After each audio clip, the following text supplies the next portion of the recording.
शाम का वक्त था। मैं छत पर टहल रही थी। तभी सामने एक घर था। उस घर में ना एक फैमिली शिफ्ट होती है जिनके 2 लड़के होते हैं, माँ बाप और 2 बेटे। ठीक, एक लड़का तो मैंने देखा था, दूसरा लड़का कभी देखा नहीं। बताते हैं कि वो मतलब 2 बेटे हैं इनके, और आसपास के लोगों ने भी कभी नोटिस नहीं किया कि एक ही लड़का दिखाई देता है। खैर, सभी ने ही सोचा कि एक बेटा शायद बाहर रहता होगा और कभी कभी आता होगा। एक दिन शाम की बात है, मैं छत पर टहल रही थी और नवंबर की थोड़ी थोड़ी सर्द भरी रात थी। तभी मैंने सामने वाली छत पर एक लड़का टहलता देखा। बहुत ही हैंडसम लड़का था, वाइट शर्ट पहने हुए था। पैंट तो शायद थोड़ा क्रीमी थी, मुझे सही से नहीं दिखाई दे रही थी, पर हाँ, हल्की सी बियर्ड बियर्ड फेस था उसका। आंखें बड़ी बड़ी और मुझे देख रही थी। मैंने पहले कभी उसे नहीं देखा यहाँ पर। मुझे लगा कि ये वही लड़का है कि जो सामने फैमिली शिफ्ट हुई है, इनके 2 बेटे हैं। वो 2 बेटे में से जो कभी कभी दिखाई देता है वो शायद यही होगा। मैं कंफर्म भी नहीं थी। उसकी आंखें जिस तरीके से मुझे देख रही थी, मैं अट्रैक्ट होने लगी थी। मेरी धड़कनें बहुत ज़्यादा तेज़ हो गई, पर मेरे दिमाग ने एक तरीके से मुझे अलर्ट किया कि शायद कुछ गलत है। पर वही होता है ना, दिल के आगे दिमाग की हार हो जाती है।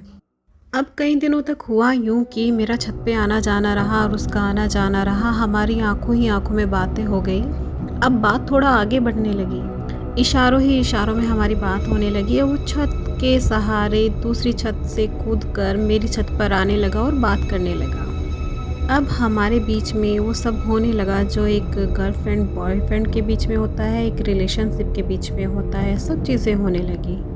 जो मुझे हाथ लगाता था या मुझे छूता था तो मुझे ऐसा लगता था कि जैसे बर्फ़ का कुछ टुकड़ा मेरे बदन पर रख दिया हो, ठंडा ठंडा, और उससे मेरे रोंगटे खड़े हो जाते। मुझे कभी भी उसके शरीर से गर्माहट की आहट ही महसूस नहीं हुई कभी। और ये बात मैंने कभी नोटिस भी नहीं की, क्योंकि मैं उसके प्यार में थी और मुझे कुछ भी दिखाई नहीं दे रहा था उसके अलावा। एक दिन उसकी माँ जो है मेरे घर पर आई प्रसाद लेकर, कि उनके घर में कोई पूजा हुई थी। वो प्रसाद लेकर आई थी कि ये प्रसाद खा लेना। उन्होंने मेरे सर पर भी हाथ रखा। मुझे अच्छा लगा, मुझे लगा कि उसने अपनी माँ से कुछ बताया होगा। ऐसा होते होते कई दिनों बाद फिर से आंटी आने लगी, आंटी आने जाने लगी। हमारे बीच में एक रिलेशनशिप बनने लगा, अच्छे से बात होने लगी। हमारी फैमिली और उनकी फैमिली एक जैसे ही, मतलब प्यार से रहने लगे सब। एक दिन मेरी माँ ने उनसे पूछ लिया, आंटी से, कि आपके तो 2 बेटे हैं ना, आपका हमेशा एक ही बेटा दिखाई देता है, एक बेटा आपका कहाँ रहता है? उन्होंने कहा कि छोटा बेटा हमेशा मेरे साथ रहता है, और जिस मकान में हम पहले रहते थे, बड़ा बेटा मेरे साथ रहता था। और उसकी 3 साल पहले ही डेथ हुई है। अचानक से उसे हार्ट अटैक हुआ और उसकी तबीयत ख़राब हो गई और हमसे वो हमेशा के लिए दूर हो गया। जब आंटी ये बात बता रही थी, मुझे लगा कि उनका छोटा बेटा होगा, क्योंकि मैंने उसे कभी भी गौर से नहीं देखा था, तो शायद वो छोटा बेटा ही था। मेरी माँ बोली आंटी से कि क्या आप अपने बेटों का फ़ोटो दिखा सकते हैं, कि हमने कभी उनको गौर से नहीं देखा है, बस दूर से एक झलक देखी है। तो आंटी ने कहा, हाँ, मैं बिल्कुल दिखा सकती हूँ आपको उनका फ़ोटो। आंटी ने फ़ोन निकाल के अपने दोनों बेटों का फ़ोन में फ़ोटो दिखाने लगी। तो जो छोटा बेटा था वो था जो उनके साथ रहता था, और जो बड़ा बेटा था वो था जो मुझसे रोज़ मिलता था। आप सोच नहीं सकते, वो जो बोला आंटी ने, उसको सुनकर मुझ पे क्या बीती होगी। मुझे क्या लगा कि मैं जिस इंसान से मिल रही हूँ वो सच है, या जो आंटी बता रही है वो सच है।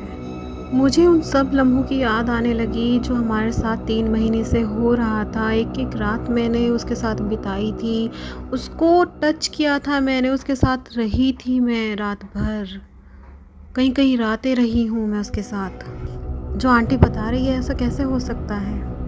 मैं ये सब कंफर्म करने के लिए बहाने से आंटी के घर गई कि चलो शायद थोड़ा मिलना जुलना भी कर लेते हैं, और मुझे कंफर्म भी हो जाएगा कि हाँ, आंटी झूठ बोल रही है कि सही बोल रही है, क्योंकि मैंने तो अपनी आंखों से देखा है, छुआ है, प्यार किया है, उसके साथ रही हूँ। मैं कैसे विश्वास कर लूँ? उनके घर पर उनका छोटा बेटा हमारे लिए कॉफ़ी बना कर लेके आता है। काफ़ी अच्छा था, हंसमुख था।